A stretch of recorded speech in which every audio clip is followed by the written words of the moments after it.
So we see a guy in his dress blues, 4th of July, fireworks go off, and that soldier hits the ground. That stressor and that response aren't lined up, right? Fireworks shouldn't make somebody hit the ground. So, but I already know that soldier's been through trauma, right? Because the stressor and response aren't lined up. What's really going on with that soldier is their amygdala is associating the boom sound and that concussion feeling with what? With a bomb, with war, right? With death. And that amygdala is turning off the front of the brain, sending that to the back of the brain, and they're getting a flight response. And that's keeping them alive. So I don't need to know what that soldier's been through to know trauma's been involved. Anytime the stressor and response aren't lined up. The biggest one I see all the time in schools, the number one I see, high schools, all my high school teachers, 2 kids walking down the hallway, and they bump shoulders, right? One kid, it's not a big deal. Next kid's grabbing that kid and fighting them, punching them, right? Is that stressor and response lined up?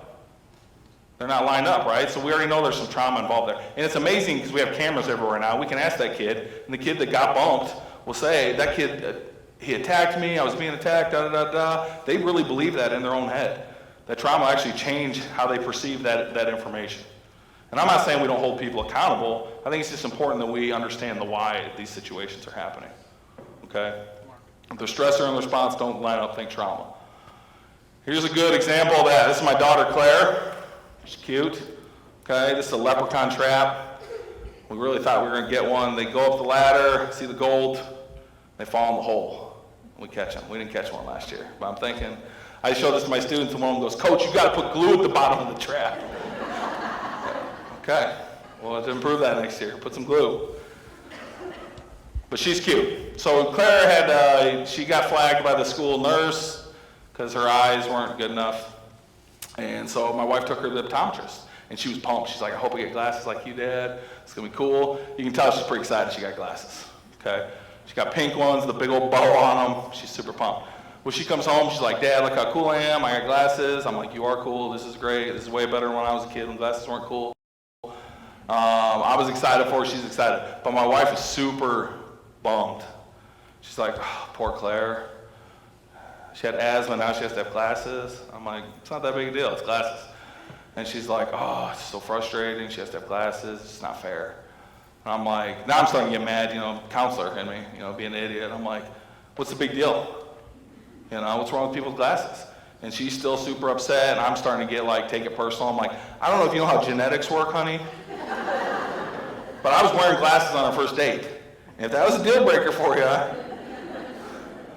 2 out of 3 don't have glasses yet. I think we're doing pretty good. So I'm getting mad, like an idiot. But then I started thinking, hey, is this stressor and this response lined up? No, she should not be this upset over glasses. There's got to be more to it, right? And so I started asking her, I'm like, did you ever go to the optometrist as a kid? Did you ever have glasses? And she says, when I was 7 years old, my mom died. And then right after that, they said I had a lazy eye. I had to go to the optometrist. And she goes, I remember feeling so alone, so scared, and they put these drops in my eyes, and there was nobody there to comfort me, and it was so horrible. Well, guess what? 30 years later, she goes back to the optometrist for the first time. Do you think her amygdala forgot? No. Her amygdala remembered, this place is scary, this place is a threat, and all those feelings come flooding back, okay? And I see a lot of sad faces, guys. She's doing great. My wife's doing okay.